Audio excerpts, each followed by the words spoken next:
महाराज आज पुत्रदा एकादशी है। जिस नारी को संतान नहीं हो रही हो, बहुत प्रयास कर लिया हो, पुत्रदा एकादशी पूरे साल में 2 बार आती है। एक श्रावण के महीने में आती है, दूसरी पोषाधिक्रम में आती है।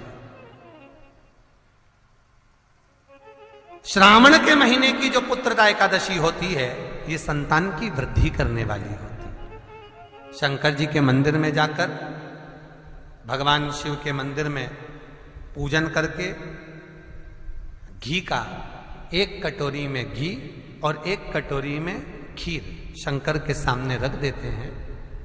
भगवान शंकर के मंदिर पर चौखट पर घी का दिया लगा देते हैं।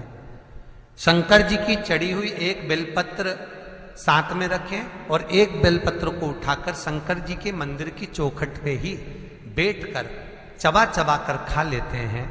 जो 1 बेलपत्र लेकर आए हैं वो अपने पति को खिला देते हैं।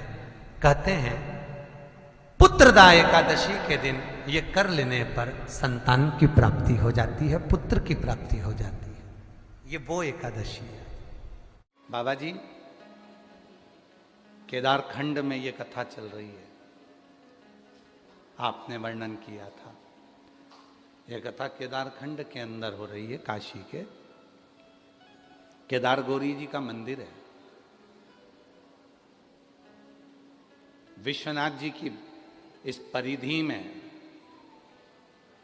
केदार गौरी का मंदिर एक ऐसा मंदिर है जिसके लिए स्कंद पुराण में काशी खंड में लिखा है कि जब केदार गौरी के मंदिर के अंदर हम 7 कदम चल लेते हैं तो 7 जन्म के अश्वमेध यज्ञ का फल एक ही क्षण में प्राप्त हो जाता है। एक क्षण में प्राप्त हो जाता है। और जिस केदार खंड में कथा चल रही है, जिस केदार खंड में कथा चल रही है, काशी के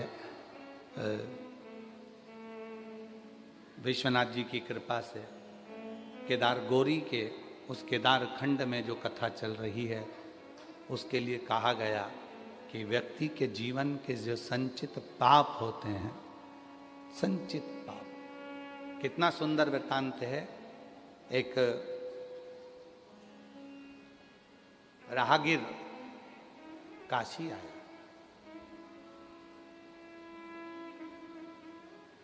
एक राहगीर काशी आया।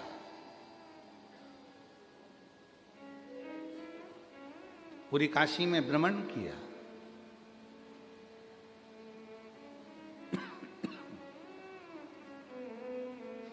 आप लोगों में से कितने लोग हैं जो काशी में भ्रमण करते हैं, घूमते हैं? कभी घर से बाहर निकलते हो, रोड पे चलते हो? चलते हो? ठीक है, ठीक है, रखिए। हम नहीं निकलते इसलिए हम आपसे पूछ रहे हैं। हम नहीं निकलते। आपको मालूम होगा बाबा जी, शायद कहने में मुझसे गलती हो जाए, क्षमा करिएगा। और पूरी दुनिया वालों से, जितने भी मेरे श्रोता हैं, उनसे भी हाथ जोड़कर क्षमा मांगता हूं जो शब्द कहने जा रहा हूं उसके लिए। तीर्थ में भजन करो, एक जगह बैठो, दर्शन करो, पर तीर्थ में व्यर्थ किसी गली मोहल्ले चौराहे पर ना घूमो। उसकी कथा चल रही है। हो सकता है हमारी बात का बुरा लग जाए किसी को। क्यों? ये केदार खंड की कथा कर रही है, केदार गौरी के मंदिर का प्रमाण कर रहा है। एक राहगीर आ गया, बहुत भक्ति वाला था, बहुत भजन वाला था, पर काशी में आने के बाद जिन गलियों में जाता था उन गलियों में ही कुछ ना कुछ बुराई ढूंढ लेता था। इतना कीचड़ पड़ा है, क्या देखा जा रहा है? विश्वनाथ जी की भूमि है, गंदी हो रही है, कचरा पड़ा है, पानी पड़ा है, रास्ते में कीचड़ हो रहा है। ये विश्वनाथ जी की भूमि है। तुम किसको कहना हो? किसको बोल रहे हो? विश्वनाथ जी को? विश्वनाथ जी को, विश्वनाथ जी की भूमि है, इतना कचरा हो रहा है, विश्वनाथ जी की भूमि है, ऐसा हो रहा है, विश्वनाथ जी की भूमि है, ऐसा हो रहा है। लोग ब्रज जाते हैं, ब्रज की दर्शन करते हैं, गिरिराज जी की परिक्रमा करते हैं, राधा जी की बरसाने की परिक्रमा करते हैं, ब्रज की परिक्रमा करते हैं। और कई लोग कहते हैं कि हमने परिक्रमा में देखा इतनी गंदगी थी, वहाँ ऐसा पड़ा था, वहाँ वैसा पड़ा था। अरे भाई, एक बार स्कंद पुराण को, काशी खंड को उठाकर पढ़िएगा। राहगीर की कथा कहती है, वो राहगीर आया था तप करने के लिए, आया था भजन करने के लिए, आया था काशी मंत्र जाप करने के लिए, पर वो स्थिर ना रहकर यहाँ वहाँ भ्रमण करा, और भ्रमण करने में उसने सब चीज़ों में गलत देखा। अंत में उसके शरीर में एक रोग हो गया, एक रोग, वो शरीर के एक रोग से ग्रसित हो गया। और रोग भी ऐसा था कि वो रोग साधारण नहीं था, उसका शरीर पूरा गलने लगा, पूरा शरीर। आप तो विश्वनाथ की धरा पर रहते हो तो आपको ये कथा याद होगी। केदारखंड में जो रहते हैं उनको इसमें स्मरण होगा, याद होगा। शरीर में ऐसा रोग हो गया कि वो शरीर का पूरा शरीर धीरे धीरे गलने लगा, और गलने लगा तो वो नीचे की ओर गिरने लगा। बड़ा दुखी हुआ। एक दिन गुहार करने लगा विश्वनाथ जी से, गंगा का स्नान कर कर, मैंने तो सुना था गंगा तरण तारण है, मैंने तो सुना था कि गंगा मुक्ति दे देती है, मैंने तो सुना था कि विश्वनाथ सबके संकट हर लेते हैं, दुख हर लेते हैं, कष्ट हर लेते हैं, इसलिए मैंने ये सुना था, पर मैं तो आज शरीर से ग्रसित हो गया। मैं शरीर से आज बीमारी से ग्रसित हो गया। ये क्यों, किस लिए? तभी एक संत निकल कर जा रहे थे गंगा स्नान कर कर, जो अपनी कुटिया से कभी बाहर नहीं निकलते थे। संत, साधु, सन्यासी, तपस्वी, साधक, उपासक, एक अच्छा शिव का भक्त जिस जगह पर रहता है, अगर काशी में आया है तो उसको दर्शन करना है, दर्शन करके सीधे अपने कक्ष में जाना है, फिर भजन में लग जाना है, फिर किसी दर्शन करने जाना है, सीधे कक्ष में जाना है, भजन में लग जाना है। वो इधर उधर भ्रमण करने के लिए नहीं जाता, वो घूमने के लिए नहीं जाता। हम भी नहीं निकलते बाबा जी, चंदन भैया, निकलना नहीं होता हमारा। हम ब्रज भी जाते हैं, बरसाना की परिक्रमा करते हैं, गोवर्धन नाथ जी की परिक्रमा करते हैं, वृंदावन की परिक्रमा करते हैं, मथुरा की परिक्रमा करते हैं, गोकुल की परिक्रमा कर लेते हैं, नंदगांव की परिक्रमा कर लेते हैं हम, परंतु हम परिक्रमा करिए अपने कक्ष में, कक्ष से हम बाहर नहीं, ज्यादा घूमना नहीं। मैंने तो सुना था कि विश्वनाथ जी की भूमि पर आकर लोगों के दोष मिट जाते हैं, मेरे तो शरीर में रोग हो गए, शरीर में रोग। क्यों हुआ? गंगा का स्नान कर कर एक संत निकल कर आ रहे थे, हाथ में उनके एक छोटी सी बाल्टी थी, बाल्टी में गंगा का जल था, हाथ में एक टेढ़ी आड़ी सी छड़ी थी, बाल खुले थे महाराज, गले में एक रुद्राक्ष पड़ा हुआ था लाल धागे में, और तन पर एक लंगोट थी।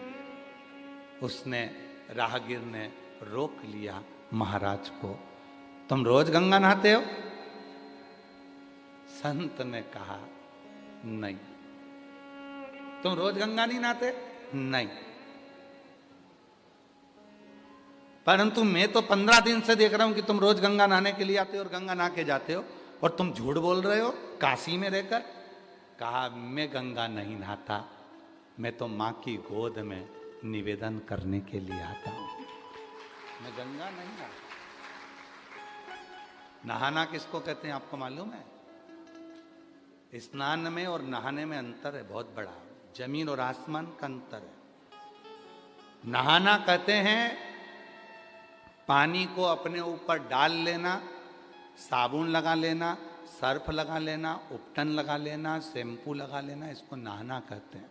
और स्नान कहते हैं जिस पवित्र नदी में स्नान करने के लिए गए हो, वहां जाकर उस माँ को प्रणाम कर कर कहना कि मेरी जिंदगी के संचित पापों को समाप्त कर देना, मैं तेरी शरण में आया हूं। इसको स्नान करते, इसको स्नान करते।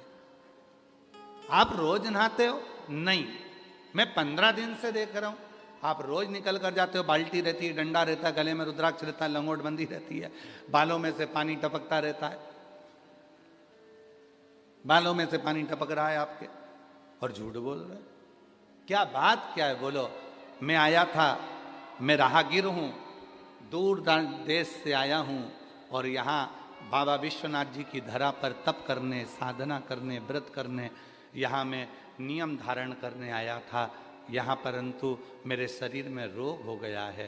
तो संत ने कहा, इस रोग को लाने वाला कोई दूसरा नहीं है, इस रोग को लाने वाले तुम खुद हो। अगर जिसके घर में आओ ना, उसके घर की तारीफ करो, कभी उसके घर की बुराई नहीं करना चाहिए।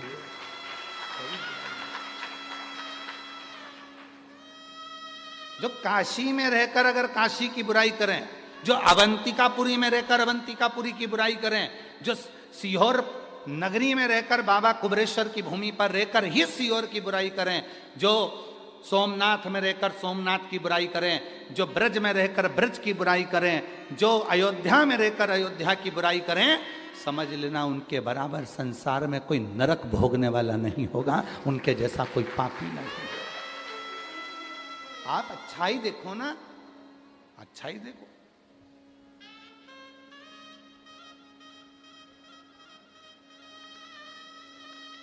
एक लड़के की शादी एक लड़की से हो गई। चलो जाने दो, ये वाला प्रसंग बाद में सुनाएंगे, हम तो ये एक नया प्रसंग दे देते हैं। एक बहुत काला सा दामाद था, एकदम काला, केवल आंख दिखती थी और दांत दिखते थे, इतना काला दामाद था। ससुराल में आ गया, सासू जी ने उसको श्रीखंड खिलाया, रबड़ी खिलाई, सब कुछ खिलाया, दूध भी खूब पिलाया। अब एक दिन दामाद जाने लगा तो सास आंख में आंसू भर कर बोली, दामाद जी थोड़े दिन और रुक जाओ, तुम्हारे रहने से हमको भी श्रीखंड खाने को मिल जाएगा, तुम्हारे रहने से हमको भी रबड़ी खाने को मिल जाएगी, खीर खाने को मिल जाएगी। दामाद को अहंकार आ गया, बताओ सास तो पूछा, मेरे चक्कर में कैसे श्रीखंड खाने को मिल जाएगा, खीर खाने को मिल जाएगी, दूध पीने को मिल जाएगा, दही खाने को मिल जाएगा। कहा, दामाद जी मेरी भैंस का छोरा हुआ था पाड़ा, वो मर गया, पर जब से तुम ससुराल आए हो तुम्हें देखकर भैंस दूध अच्छा दे रही है, भैंस दूध अच्छा दे रही।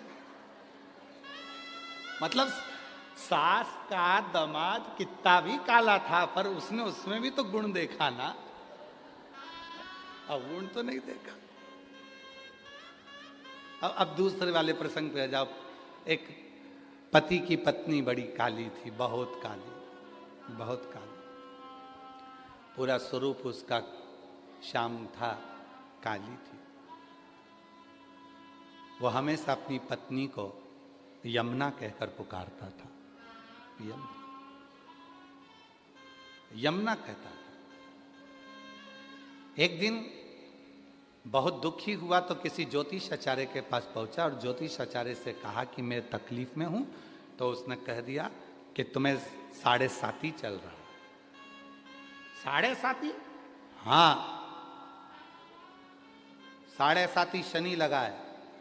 उसने सुनते से ही ज्योतिष आचार्य से कहा कि मुझे 7.5 कभी नहीं लग सकता, क्योंकि मेरी पत्नी का नाम यमुना है और वो शनि महाराज की बहन है, तो मुझे कैसे लग सकता?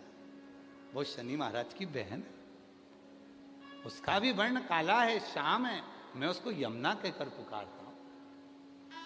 अच्छा ही देखी तो शनि ने भी हाथ जोड़ लिए कि इसका कुछ नहीं बिगाड़ सकता, क्योंकि इसकी धर्म पत्नी का नाम यमुना है और श्याम वर्ण है इसका, मैं बिगाड़।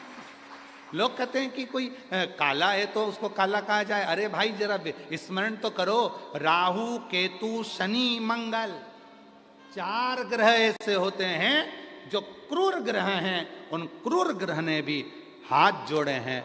अगर किसी के शरीर पर काला तिल होता है, किसी के शरीर पर काला स्वरूप होता है, कोई अगर श्याम वर्ण का होता है, तो मंगल, शनि, राहु और केतु उसके ऊपर कभी चढ़ते ही नहीं है, क्योंकि उसको यम और शनि की बहन का स्वरूप माना जाता है।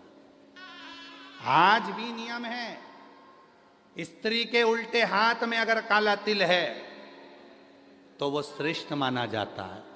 पुरुष के सीधे हाथ में काला तिल है, वो श्रेष्ठ माना जाता है, उसकी श्रेष्ठता होती है, उसको श्रेष्ठ माना जाता है।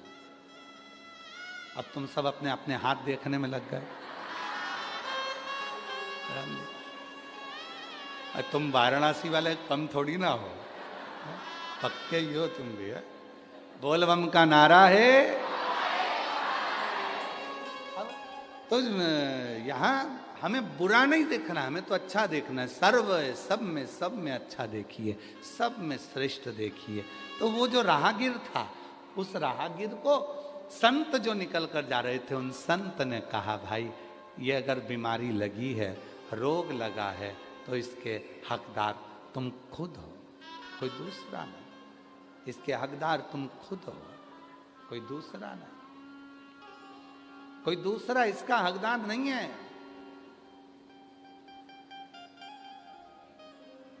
मैंने क्या गलती करी? तुमने एक गलती करी। क्या करने आए थे काशी में? भजन करने। क्या करने आए थे काशी में? साधना करने। क्या करने आए थे काशी में? शिव विश्वनाथ जी का भजन दर्शन करने के। क्या कर रहे हो? फिर वही वाली बात आ गई, करने के लिए। हम आए थे स्मरण करने के लिए, हम आए थे मंत्र जाप करने के लिए, हम आए थे नाम जाप करने के लिए, और खो गए। हाँ, काशी वालों से निवेदन है, ये कथा जो काशी के निवासी हैं उनके लिए नहीं है। जो काशी के निवासी हैं उनको तो बाहर निकलना पड़ेगा। जो काशी के निवासी हैं उनको तो बाजार जाना पड़ेगा।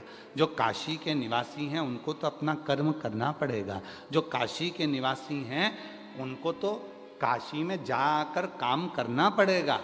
और तुम जो काशी के निवासी हैं वो किसी काशी के निवासी नहीं, ये पूर्व में शंकर भगवान के फैमिली मेंबर हैं।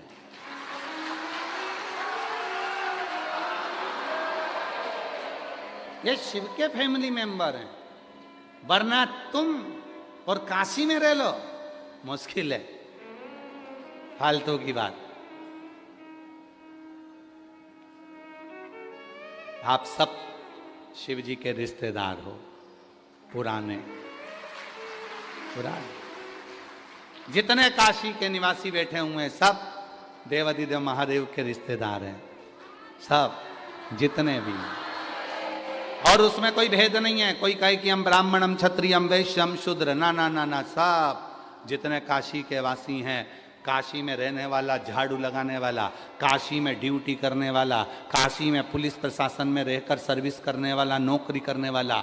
जरा विचार करना, नौकरी तो तेरी उत्तर प्रदेश के किसी दूसरे जिले में लग जाती, काशी में लगी है, मतलब तू शंकर जी का, विश्वनाथ जी का पुराना रिश्तेदार है, इसलिए तुझे यहाँ बुलाया गया। एक नियम चलता है, आप लोगों को एक नियम चलता है, जब जो मंत्री बैठता है, जो राजा बैठता है, जो मुख्यमंत्री बैठता है, जो राजा बैठता है, वो अपने जिले में अपने खास आदमी को रखता है। तो यहां विश्वनाथ जी सब कुछ है, तो तुम सब खास हो, इसलिए तुम्हें यहां रखा।